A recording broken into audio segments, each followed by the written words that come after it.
గతంలో ఎన్డీఏ ప్రభుత్వం అంబేద్కర్ పై అవమానకర మాటలను వ్యాఖ్యానించడం సరికాదని మాజీ పార్లమెంట్ సభ్యులు వి హనుమంతరావు ధ్వజమెత్తారు. అంబర్పేట శ్రీరమణ చౌరస్తాలోని అంబేద్కర్ విగ్రహ ప్రతిష్టాపనకు భూమి పూజ చేశారు.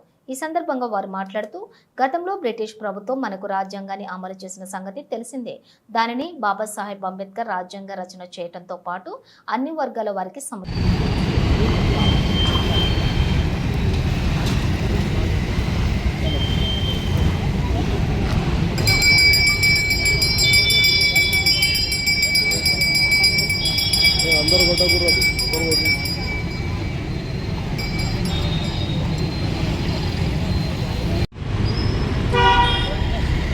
న్యాయం చేశారని కొనియాడారు. నేడు అమిత్ షా పార్లమెంట్లో అంబేద్కర్ పై చేసిన వ్యాఖ్యలు ఒక రాజ్యాంగ రచయితపై మాట్లాడడం ఎంతవరకు సమంజసమని ప్రశ్నించారు. ఉత్తరప్రదేశ్ లో అయోధ్యలో రామ మందిరం నిర్మించినప్పుడే మనకు స్వాతంత్ర్యం వచ్చినట్లు అని మాట్లాడడం సరికాదన్నారు. రాహుల్ గాంధీ అన్ని వర్గాల వారికి సముచిత న్యాయం చేసినప్పుడే దేశం బాగుపడుతుందని అన్నారు. గుర్తు చేశారు.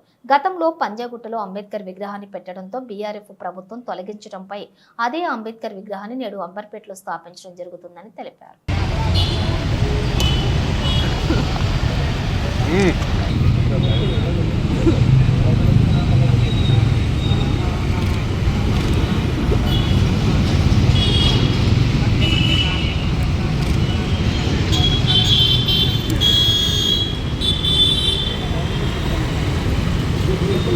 ఇంకా రండి.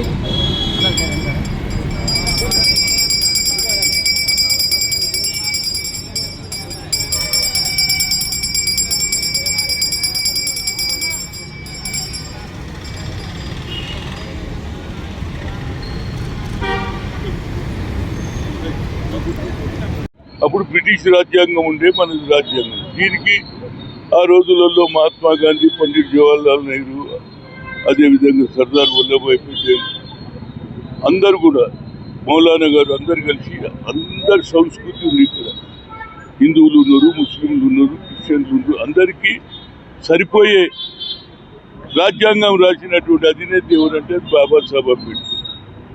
ఆ తర్వాత అదే ప్రకారంగా ఇవాళ నా ఉద్దేశంలో అదే ప్రకారంగా ఇవాళ రాజ్యాంగం నడుస్తుంది. కానీ ఇవాళ కొత్త ఆలోచన వచ్చింది.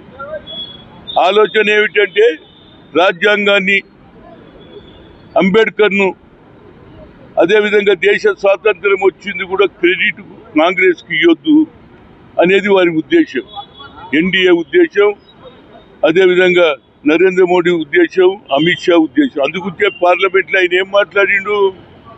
ఫ్లోర్ ఆఫ్ ది హౌస్లో 6 సార్లు పేరెత్తిండు అంబేద్కర్ అంబేద్కర్ అంబేద్కర్ అంబేద్కర్ అంబేద్కర్ అంబేద్కర్ 6 సార్లు అని.